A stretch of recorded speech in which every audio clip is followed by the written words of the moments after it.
आपको पंजाब क्या मजीद बहरान में जाता नजर आ रहा है कि कल गवर्नर कह रहा होगा कि परवेज इलाही वजीर आला नहीं है, तहरीक इंसाफ और परवेज इलाही साहब कह रहे होंगे कि हम वजीर आला हैं, फिर जुम्मे को एक एतमाद के लिए मामला आएगा और असेंबली तहलील कर दी जाएगी, मगर नून लीग कह रही होगी कि असेंबली तहलील नहीं हो सकती, मामला अदालत में जाएगा, कहाँ जाएगा? क्या सूबा एक और बहरान में जाता नजर आ रहा है आपको, या मामला सुलझता नजर आ रहा है?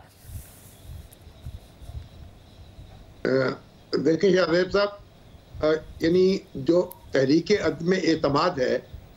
उस पर 3 दिन से पहले और 7 दिन के बाद वोटिंग नहीं हो सकती। इसीलिए ये जो वोट ऑफ कॉन्फिडेंस की बात हुई है और उसके बाद तहरीक अदम एतमाद पेश हुई है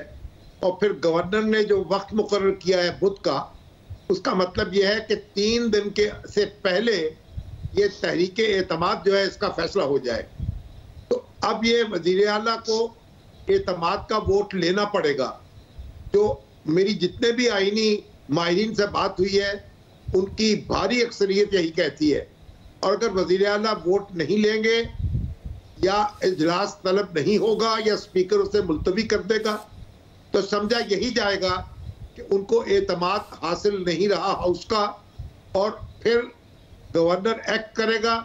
और वजीर आला को डी नोटिफाई कर देगा। अब देखना यह होगा कि उसके बाद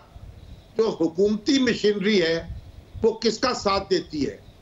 जो वफाकी अदारे हैं और जो कानून नाफिज करने वाले अदारे हैं वो किसके साथ खड़े होते हैं। अगर वो अदारे गवर्नर का हुक्म बजा लाएंगे तो फिर जाहिर है कि वजीर आला जो है अपने फराइज अदा नहीं कर सकेंगे। इससे पहले आपने देखा जब नवाज शरीफ साहब बहाल हुए थे तो उसके बाद गुलाम इसहाक साहब और उनके दरमियान कशमकश चल रही थी, और यहाँ गुलाम हैदर वाई के खिलाफ तहरीक अदम एतमाद मंजूर हो चुकी थी। तो फिर एडमिनिस्ट्रेटर मुकर्रर किया था मियां अजहर साहब को, लेकिन एडमिनिस्ट्रेटर मुकर्रर किया था, गुलाम इसहाक साहब ने उसकी तायीद नहीं की, रेंजर्स ने उस हुक्म को तस्लीम नहीं किया और वो अपना मनसब नहीं संभाल सके थे।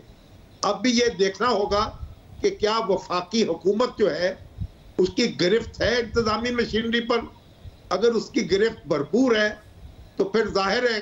कि वजीर आला जो है अपने दफ्तर में भी नहीं जा सकेंगे, उनका प्रोटोकॉल भी वापस हो जाएगा और फिर उनको अदालत का दरवाजा खटखटाना पड़ेगा। लेकिन इस वक्त जो उनकी स्कीम थी कि पहले तहरीक अदम एतमाद पेश हो और उसमें वो नाकाम हो जाए और उसके बाद वजीर आला जो है असेंबली तहलील कर दे, वो उस तरीके से काम नहीं हो सकेगा। मामला अदालत में जाएगा, लेकिन अदालत में जाने से पहले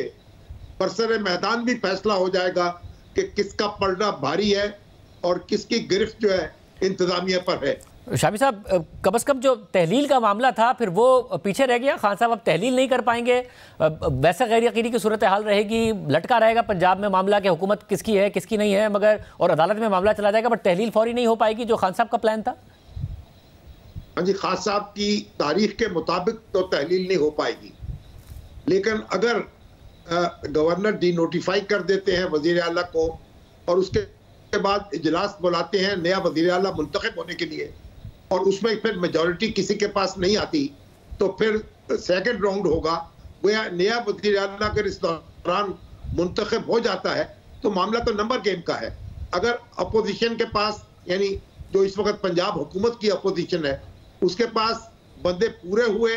तो वो हुकूमत बना लेंगे, और अगर परवेज इलाही साहब जो हैं उनके जो हामी हैं उनके साथ जुड़े रहे तो फिर सूरत हाल मुख्तलिफ होगी। लेकिन जो इस वक्त मुस्लिम लीग नून और पीपल्स पार्टी